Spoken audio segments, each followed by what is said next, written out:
আয়াত তুলে ধরেছি। আল্লাহ পাক বললেন ইয়া আইয়ুহাল্লাযীনা আমানু তাকুল্লাহা ওয়াবতাগু ইলাইহিল ওয়াসিলা। আল্লাহ পাক বললেন, কি বললেন?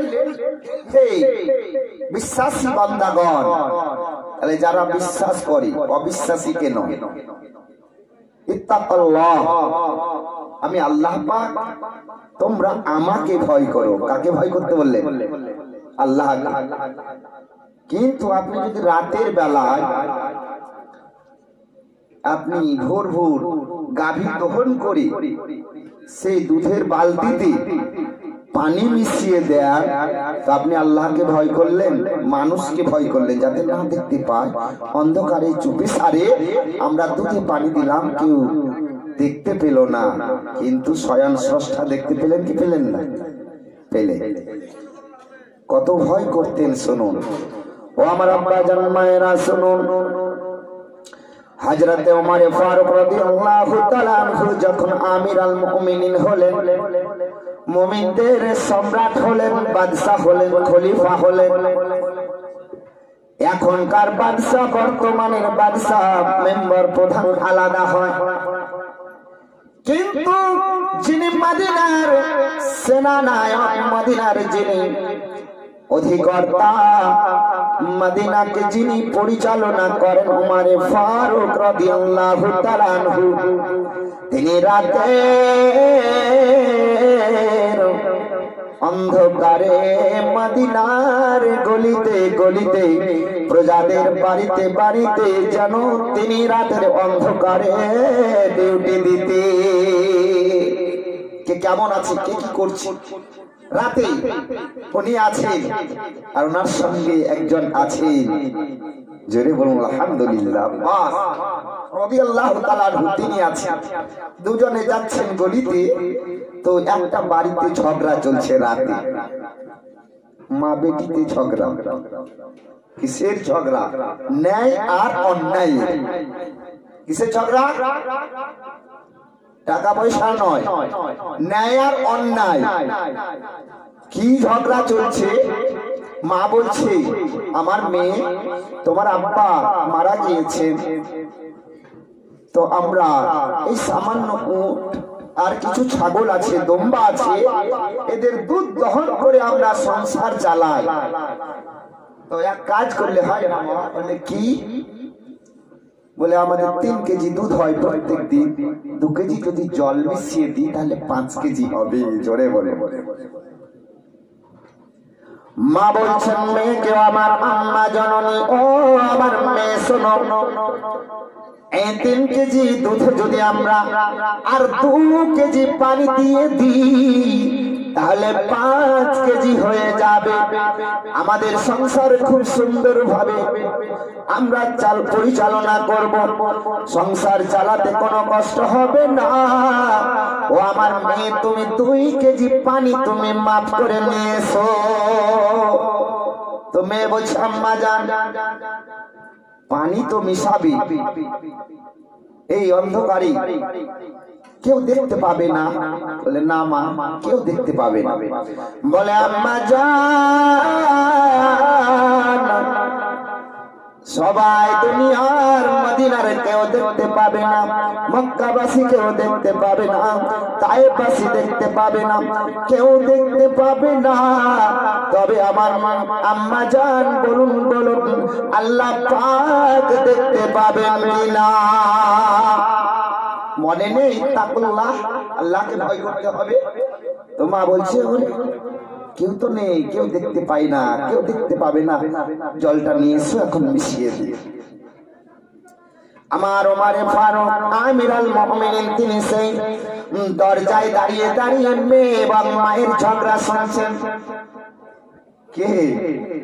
বাদশা, যিনি মুমিনদের তিনি দরদি, যিনি নেতা নায়ক, দেশ পরিচালনার ক্ষেত্রে যিনি প্রধানমন্ত্রী, তিনি শুনছেন, খলিফায়ে মুসলিমিন তিনি শুনছেন যে মা বেটির ঝগড়া, দুধে জল মিশানো না। বলেন, ও আম্মা জান, আমি জল মিশাতে পারবো না। মিশানোর প্রয়োজন হলে আপনি মিশান, আমি মিশাতে পারবো না। ও আমার আম্মা যান, আপনি মিশান। এই কথা হযরতে ওমরে ফারুক শুনলেন। শোনার পরে তিনি তিনার যেন মসনদে চলে আসলেন, তিনার যেন সংসদে চলে আসলেন। আর সকাল হয়ে গেল। সকাল হয়ে যাওয়ার পর হযরতে ওমরে ফারুক বললেন, তোমরা দুইজন তোমরা প্রহরী যাও, শোনা যাও, আর সেই বাড়ি থেকে তার মেয়ে এবং মাকে তোমরা ধরে নিয়ে এসো। দুধ বিক্রি হয় এখনো। গিয়ে মাকে আর মেয়েকে বলে, চলো, তোমাদেরকে আমির আল মুমিনিন ডেকেছেন। জোরে বলে বলে আমাদেরকে রাতের বেলায়, সকালই হয়নি, আর আমাদেরকে ডাকতে পাঠিয়েছে, চলো কি ব্যাপার। কিন্তু মায়ের মন শুরু হয়ে গেছে কি রাতে আমরা যখন সবাই বলে দেওয়ালেরও কান আছে, মানেটা কেমন? দেওয়ালের কান থাকে না, দেওয়ালের পাশে কেউ শুনে নিতে পারে। তো মা ভাবছেন দেওয়ালের পাশে কান, হয়তো কেউ শুনে নিয়েছে আমাদের এই ঝগড়া। উমরে ফারুক আমাদেরকে ডেকে পাঠিয়েছেন, অন্যদিন তো ডাকেন না, চলো একটু যাই।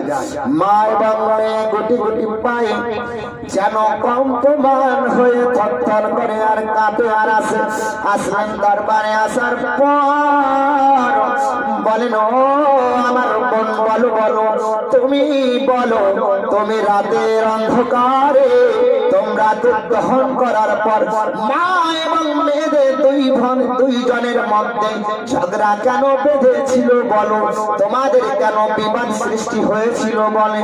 বলে, আমিরুল মুমিনিন, বড় ভয় লাগে, আমি বলবো তো বলবো কি করে, আমি এই কথাটি ব্যক্ত করব কি করে, আমি বলবো তো বলবো কি করে, বলো ভয় লাগে।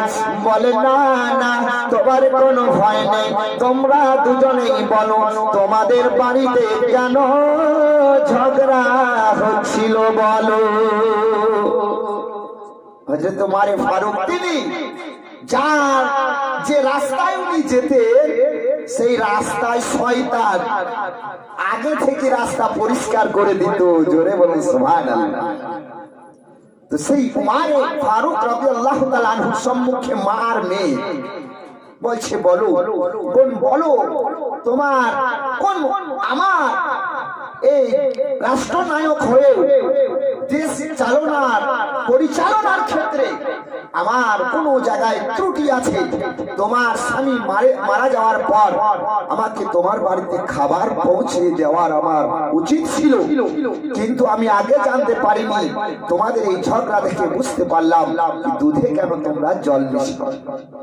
বলে, হ্যাঁ দুধে জল মিশিয়েছি, তো আপনি ক্ষমা করে দিন। জোরে বলে, আরো জোরে বলে, দুধে জল মিশিয়েছে আর ক্ষমা? আমার ওমরে ফারুক বললেন, ও বলো, ও আমার দেশের প্রজা বলো, তোমাকে আমি ক্ষমা করে দিতে পারি, কিন্তু একটি শর্ত আছে। বলে, কি শর্ত বলো? বলে, তোমার সেই সৎ মেয়ের সঙ্গে, সেই যদি সালেহা মেয়ের সঙ্গে যদি আমার ছেলে আব্দুল্লাহর বিবাহ দাও, আমার ছেলের বিবাহ দাও, তাহলে তোমাকে ক্ষমা করে দিতে পারি, নচেৎ তোমাকে ক্ষমা করতে পারবো না। এই মহিলা ভাবছে, ভাবলাম ওমরে ফারুক রাদিয়াল্লাহু তাআলা আনহু তিনি আমার শিরচ্ছেদ করে দিতে পারেন, আমার হয়তো গর্দন উড়িয়ে দিতে পারেন এই ভুলের কারণে, কিন্তু উনি বলছেন তোমার মেয়ের সঙ্গে আমার ছেলের বিবাহ দিবে, তোমাকে ক্ষমা করে দেব, নচেৎ ক্ষমা করব না। বলে, এটা হুজুর হয়তো আমার সঙ্গে মস্করা করছে, ইয়ার কি করছে, তামাশা মারছে। ওমরে ফারুক বললেন, না, তুমি কি রাজি আছো? বলে হুজুর আমি রাজি। ও ভাবছি ইনি তো এখন কাজী, আমার বিচার যা করবেন, যা ফয়সালা করবেন আমাকে মেনে নিতে হবে। তবে এখন আমি হ্যাঁ করি, পরে ভাববো। বলে তুমি তোমার যদি মেয়ের সঙ্গে আমার ছেলের বিবাহ দাও তাহলে তোমাকে ক্ষমা করে দেব। বললো হুজুর আমার মেয়ের সঙ্গে বিয়ে দিতে আমি রাজি আছি। জোরে বলুন আলহামদুলিল্লাহ। এই ভুলের দুধে জল মেশানোর কারণে তার একটি এই অপরাধের জন্য কত বড় তার ভাগ্য খুলে গেল যে উমারে ফারুক রাদিয়াল্লাহু তাআলা আনহু, যিনি আমিরুল মুমিনিন, যিনি দেশের সম্রাট, যিনি দেশের রাষ্ট্রনায়ক, তিনার ছেলের সঙ্গে তার মেয়ের বিবাহ হয়ে গেল। জোরে বলে তাহলে তারা আল্লাহকে ভয় করত, মেয়ে বেশি মা কম, ফলেই মা বলল।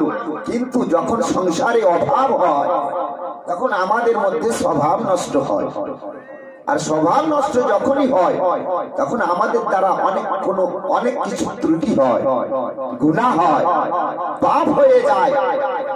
একটি কারণে দেখবেন আজকে আমাদের ভাবি বৌদিরা মাঝে মধ্যে খুটুর খাটুর লেগেই থাকে স্বামীর সঙ্গে, চাচা চাচিরা লেগেই থাকে। দেখবেন খুব সুন্দর আছে একটি সংসার, কিন্তু দেখছেন হঠাৎ ঝগড়া করছে। ঝগড়ার কারণটাই হচ্ছে তাদের ঘরের মধ্যে কোনো অভাব অভিযোগ অনাটন দেখা দিয়েছে, ফলেই শুরু হয়ে গেছে। ঠিক সেই প্রথা অনুযায়ী আজকে পৃথিবী চলছে, কাল কিয়ামত অবধি এই প্রথা অনুযায়ী চলবে। চলে বলুন আলহামদুলিল্লাহ। এ থেকে যেন আমরা বিরত থাকতে পারি। জলে দুধ মানে দুধে জল মিশালে কেউ দেখতে আসবে না, বলতেও আসবে না। আজকে আপনারা গ্রামে দুধ দেয় গোয়ালা, আর শহরে যদি যান তো মানে যত কৌটো বিক্রি করবে তত কৌটো জল ঢালবে, পানি আর পানি। তাদের তো কোনো ভয় নেই, তারা কোন ধর্মের সেটা আপনি জানেন না। তবে আমাদেরকে এ থেকে শিক্ষা নিতে হবে যে তাহলে জলে দুধ মিশানো যাবে না। অনেকের বাড়িতে গাভী থাকে, মানে গাই থাকে, কিন্তু আমরা এই কাজটা করি, এ থেকে বিরত থাকতে হবে। তাহলে আপনিও আল্লাহ পাকের কাছে যেন সঠিক জিনিস বেচে সঠিক দাম নিচ্ছেন, এটা কাল কিয়ামতের ময়দানে সেখানে আপনি তার সব পাবেন। জোরে বলুন আলহামদুলিল্লাহ। এটা হচ্ছে আল্লাহর ভয়। তাহলে একটি পাঠ গেল, মুমিন গেল, আর আল্লাহকে ভয় গেল। অবতাগু ইলাইহি ওয়াসিলা, এবং তোমরা মাধ্যম খুঁজো। সেই মাধ্যমটি কি? জোরে বলুন আলহামদুলিল্লাহ। অনেক অলির ঘটনা শুনেছি আমরা, আজকে আপনাদেরকে যেটা শোনাচ্ছি সেটা আশা করি হয়তো কোনোদিন শুনেননি। ও আমার আব্বা জানার মায়েরা শুনুন, 10